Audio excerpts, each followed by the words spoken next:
Hare Rama Rama, Hare Hare. Hare Krishna. So we are reading from Srimad Bhagavad Gita as it is. Text 3. Yo mamajam anadim cha vetti lokamaheshwaram sammoda samartheshu sarva bhabai brahmochyate. Translation by Srila Prabhupada. He who knows me as the unborn, as the beginningless, as the supreme lord of all the worlds, he, undiluted among men, is freed from all sins. So after having said in the previous verse, Name Vidu Surgana Prabhavam Nama Harshaya, Krishna said that all these great demigods were sitting in big positions. They cannot understand me. Even the great scholars like Maharshaya, they cannot understand me as Aham Adir Hi Devanam. I am the Adi Dev. Maharshinam cha sarvashaha. In the source of all the Devdas, all the sages. So Krishna said that in the previous verse, and after that, saying, but anyone who understand me, yo, those mam veti means to know. Yo mam veti, those who knows me. How you know Krishna? Not like we know some stories. Oh, Krishna was born in Mathura in the jail. He was going for cow herding.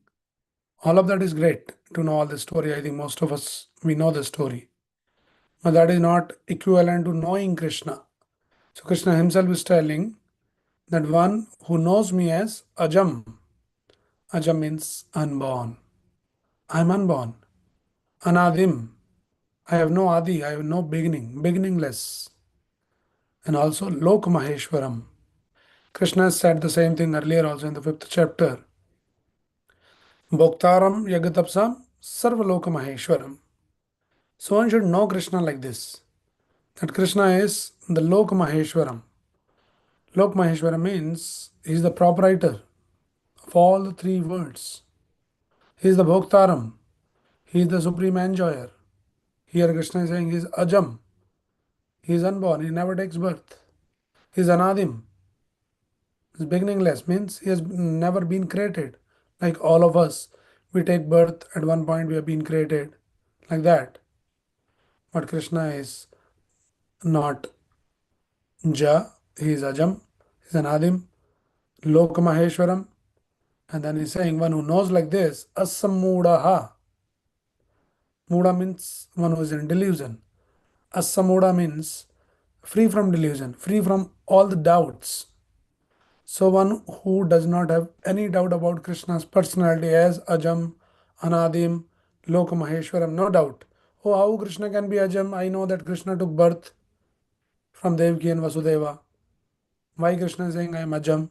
I am doubtful. Naturally, doubt comes. It means one does not know Krishna.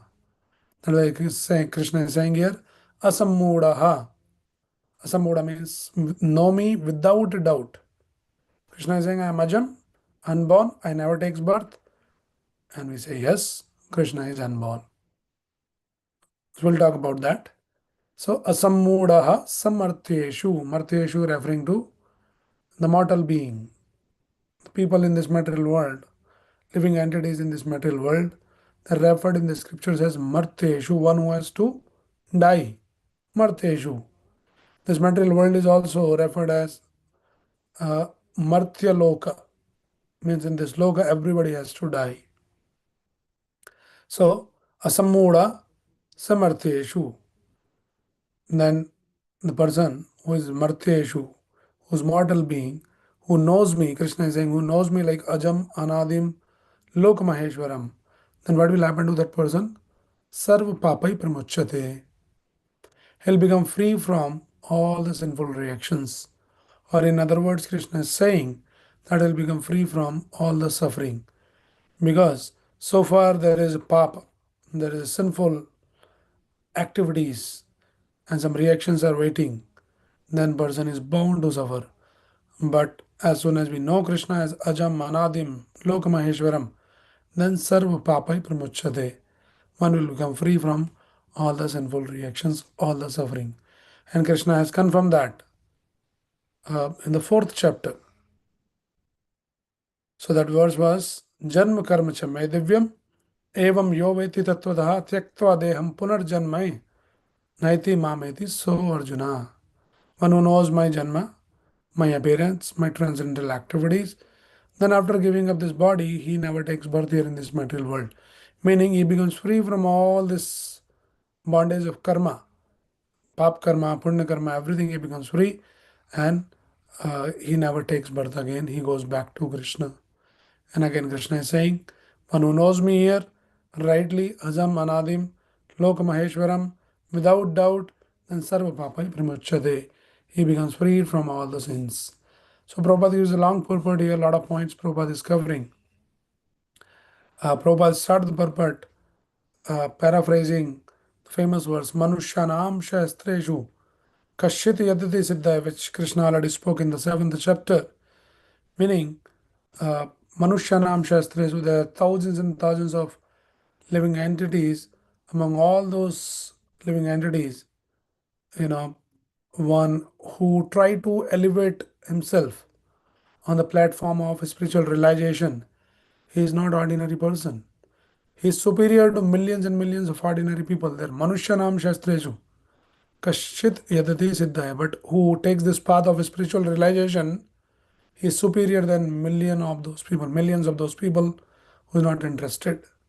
But among those people also, those who are trying this, Manushyanam Shastresu Kashit Yadati Siddhaye, those who are perfected, even among them also, it is very difficult for them also to understand Krishna's position as Ajam, Anadim, Loka Maheshwaram. So it is not easy to understand Krishna, and that is what Krishna said even in the previous verse, right? Even Aham Adir Hi Devanam, like great Name Vidu Surgana, even the demigods get confused. We discussed in the previous verse. And great rishis, munis, they get confused. It's not easy. It is very, very rare to understand Krishna. Understand as what? He is the proprietor of everything. He is the supreme enjoyer. He is the unborn, right? And one who understands, he is the most successful, spiritually realized person. Right? So this is number one. And in that situation, one become free from all sinful reactions. Prabhupada also explains in this purport that Krishna is referred as Ajam. But now, interestingly, if you read the Bhagavad Gita, Bhagavatam, even the living entities like all of us, we are also referred as Ajam. Even the Brahma is also Brahmaji. He is said in the Bhagavatam as Aja. So the Aja means one who never takes birth. So living entities, all of us, we are also said we never takes birth. And Brahmaji is also never takes birth. And here Krishna is also said he never takes birth, he is also Ajam. So can we say that we are all equal? We are like Krishna or will become Krishna? So Prabhupada points out that the Lord is different from the living entities who are taking birth and dying due to material attachments. Though we are said here as Ajam, means we never takes birth. What takes birth is our body. But you are not the body. You are the soul. So the soul never takes birth, body takes birth. So in that context, we can say that we are also Ajam. Brahma is also Ajam. But when we say Krishna is Ajam, then it's a different understanding. The understanding is, see, when we comes in this material world, our body takes birth, at least we changes the body. We're transmigrating from one body to another body. Kamaram, Yavanam, Jara, Tata, Dehandara Praptir. So we change the bodies. Sometimes human, sometimes some other form of body. But when Krishna is referred as Ajam, he does not even change the bodies. He comes in his original form. Satchidananda Roop, Satchidananda Vigraha. His body is not made out of some Panchabhuta, some matter. His body is transcendental. There's no difference between Krishna's body and Krishna's soul. Wherein we say, oh, I'm not the body, I'm the soul. Means soul is different, body is different. But in Krishna's case, there's nothing like Krishna's soul. Krishna is complete spirit, completely spiritual. So Krishna is referred in that context as Ajam. So one should not get confused that Krishna is also Ajam, I'm also Ajam, everybody is Ajam, so I'm like Krishna and I'll become like Krishna, I'll become God. So these Mayavadis sometimes, they misinterpret like that. So when Krishna comes here in this material world in different forms, he doesn't come under the influence of uh, the material energy and the Maya. Krishna comes by his own sweet will, by his yog Maya, by his internal potency. He decides in what form I should come, who should become my parents, my father and mother, where should I come, where should I go, like that. So Krishna is completely beyond all this material energy. Wherein when we comes here, we transmigrate from one body to another body. It all happens under the influence of the material energy. We don't choose what body, who will be my parents, which place I should take birth, what kind of beauty, what kind of intelligence. We don't choose any of those things. So it is not one and the same that Krishna is Ajam, we are also Ajam. And also, Anadim means he has no beginning. Means Krishna was existing before the creation. So we have to very carefully read between the lines. Right? When we read Bhagavad Gita very carefully, we should understand all these things. Because many times people ask this question, how you can say that Krishna is Adi Purusha? Adi Purusha means that he is from the beginning. He is the source of everything. Sarva Karan Karanam. How he can be the cause of all the causes. Krishna came just 5,000 years back. But we hear that Vishnu form, which has been there for millions of years. So many forms of Vishnu. So how we can say that Krishna is the source of everything? That is why Krishna is saying, I am beginningless, Anadim. He was existing before the creation. And also Krishna is different from his creation. See, we all of us, everyone, all the living entities in this material world, we are the part of this creation. But Krishna is not the part of this creation. Krishna is the source of this creation. He was there before this creation. So this is important to understand. And apart from Krishna, everyone has been created in this material world, including all these great demigods like Brahma and Shiva. They have been created. When we read Bhagavatam, we understand that how Brahma was created. Brahma came out from the navel of the Mahavishnu. So, like that, even Brahmaji was created. Shiva was created at one point. But Krishna has never been created. Therefore, Krishna is different even from the great demigods like Brahma and Shiva. And in fact, he is the creator of Brahma and Shiva and all other demigods. So then, hence, we can conclude that he is the supreme person of all the planets. Sarvaloka Maheshwaram. He created the entire creation, all the planets, and then all the demigods, predominating deities of all the planets. This is Krishna's position. And Krishna is saying here, Yomam Ajamanadim Cha Veti Lok Maheshwaram. So one who knows me like this, that I'm unborn. So what kind of unborn I am? Many times people may argue that, oh no, but Krishna was born. How you can say he's unborn? Krishna took birth from Devaki and Vasudeva. Yes, that's true. But then when we read the scriptures, then we understand. Yes, Krishna took birth from Devaki and Vasudeva, but then their details are given in the Bhagavatam 10th canto, first chapter. How Krishna, advent of Lord Krishna, how Krishna takes birth. So, Krishna's birth is also very mysterious, very transcendental. Vasudevji was sitting in his meditation, meditating on the Supreme Lord. So, Krishna came. Krishna manifests in his meditation first, in Vasudeva's manifestation. And then from his mind, Vasudeva's mind, he manifested. And then from his mind, Krishna got transferred to Vasudeva's heart, came into the heart of Vasudeva. And then from Vasudeva's heart, he got transferred to Devki's heart. And then from Devki's heart, he went into Devki's womb. And then he came out. And how he came out? Not like an ordinary child takes birth in this material world. Usually, when the child takes birth, he comes out crying, smeared with all kinds of obnoxious stuff. all the blood and urine and so many other dirty things smeared around the body, and then a child has to be cleaned as soon as he comes out. But there's no description that Krishna comes out crying and smeared with all the dirty stuff and like that. But he comes differently. Tam adbhutam balak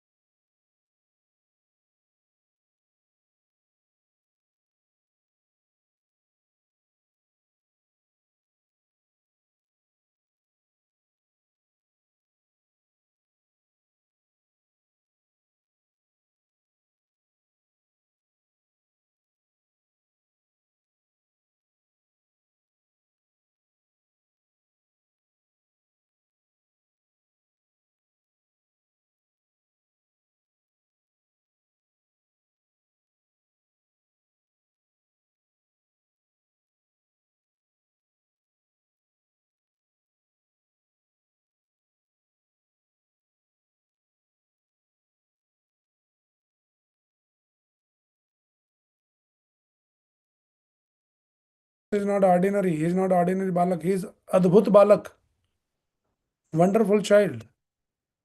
What kind of wonderful child he is? Ambujakshanam. His eyes are so beautiful, like the lotus petals.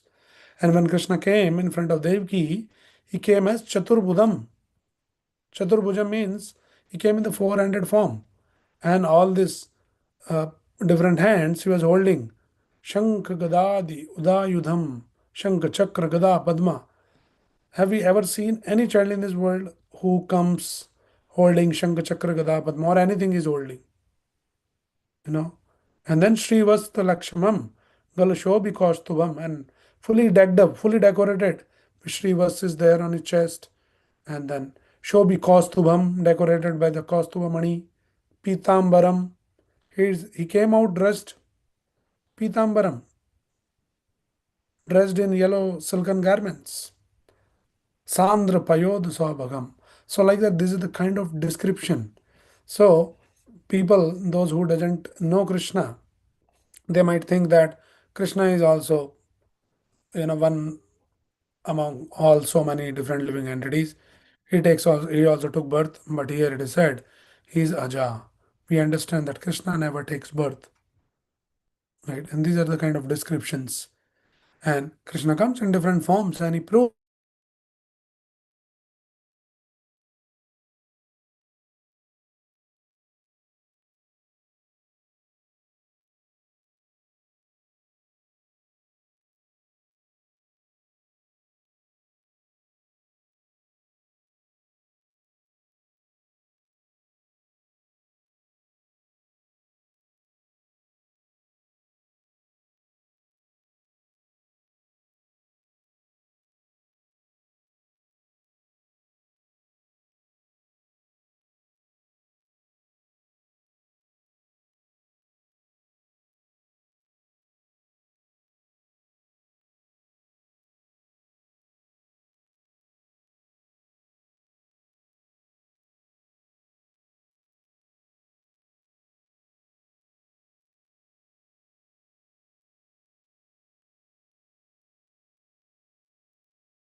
Hare Krishna. So we are talking about Krishna's appearance, which is not ordinary. It is transcendental. Krishna might look like he is taking birth, but it is said here Krishna is also saying, I am unborn. So when Krishna looks like he has taken birth, we should understand it is not happening under uh, the Mahamaya, like under the influence of material energy, but it is happening by Yog Maya, by his internal energy. Krishna comes by his own sweet will. comes in different forms. And the Narsimha form, when he came out of pillar. So you have never heard or never seen that any child is, or anyone, child or anyone had taken birth from the pillar, right? But Narsimha can come out from the pillar. So in the same way, Supreme Lord, transcendental, he's Swarat, he's independent. He can decide how he want to come out, based on his discretion. So he decided at one point that I should come out from the pillar. He came out from the pillar. It's transcendental. One time Krishna decides that I should come out from the womb of Devaki. He comes out. That is also transcendental. We should not think, oh, this is like other ordinary people takes birth. And Bhagavatam confirms that when he comes out, how he comes out, Adbhuta Balakam, and then Pitambaram, Chaturbhujam, and like that. And then we see another, so many forms. Krishna's form is always transcendental. Krishna came in the form of Varadev. How he came? He came very mysteriously, like suddenly, when a small, uh, the animal comes out from the nostril of Brahmaji. And in no time, it just keep expanding and became like it so vast that almost it was touching the sky. That was the form of the Varadev. So like that, Krishna comes, right? So this is what Krishna is saying here, that this is unborn. Krishna is unborn. Krishna is Lokamaheshwaram, and this is how one should understand. So, and also Prabhupada points out few things. Then when we understand all of that, and then we start acting in this understanding, we understand Krishna is the source of everything, Krishna is the enjoyer, Krishna is the Sarvaloka Maheshwaram. Then whatever we do in our life, we should do uh, in connection with Krishna. So anything which is in connection with Krishna, that will be very, very auspicious. Otherwise, everything or anything we do in this material world is inauspicious. Sometimes people, because of our ignorance, we think that, oh, some things are like auspicious, some things are not auspicious. But our Shastra confirms, Ei bhalo, ei manda, sav manera brahma. We say, oh, this is auspicious, this is inauspicious. It is all illusion. Nothing is auspicious if it does not have any connection with Krishna. And if it has connection with Krishna, then it is auspicious. We see the example, Arjuna was killing his own family members, but it is very, very auspicious. It is glorified in the scriptures. Killing is not auspicious, considered not auspicious in this world. But if it is in connection with Krishna, if it is under the guidance of Krishna, then even something like killing someone, your own family members, under the guidance of Krishna, that also becomes auspicious, right? So we should do whatever we do in this material world, it should be done under the guidance of Lord Krishna. And how we receive the guidance of Krishna?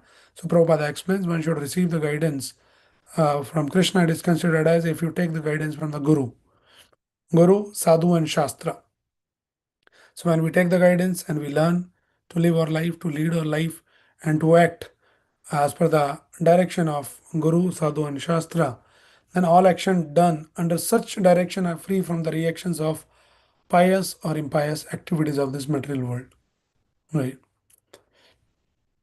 So we can bring auspiciousness, the true auspiciousness in our life. If we understand Krishna's position, we act under the direction of Krishna, under the guidance of a bona fide Guru, Sadhu, and Shastra. So, and this is how we can just gradually purify ourselves and become really auspicious. Our life can become auspicious. Otherwise, life is very, very impure. And then impurity means misdirected desires, that our desires are directed towards worldly objects. We have the desire to enjoy, right? So when we know Krishna, and knowing Krishna is transformational to our heart, and also it becomes attracted to Krishna, and we does not remain attached towards worldly objects. So this hearing about Krishna is very, very purifying.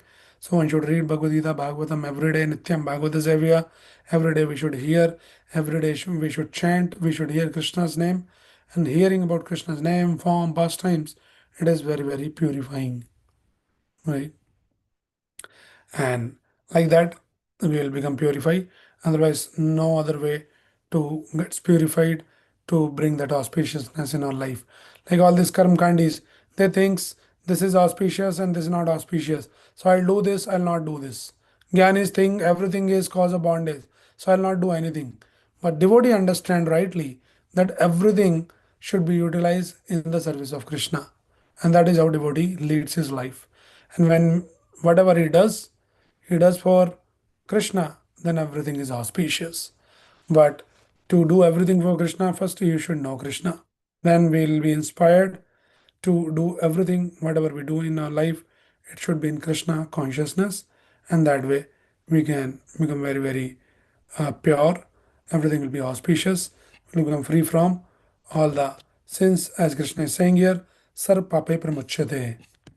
So we become free from the sins, from all the impurities, all the inauspicious. And that is what Krishna is saying. Yo mam veti. One should know me like this. Okay, so we'll stop here unless anybody has any question or any comment. You can unmute yourself and ask your question. There's no question. I'll stop here. Srimad Bhagavad Gita as it is. Ki Jai, Srila Prabhupada.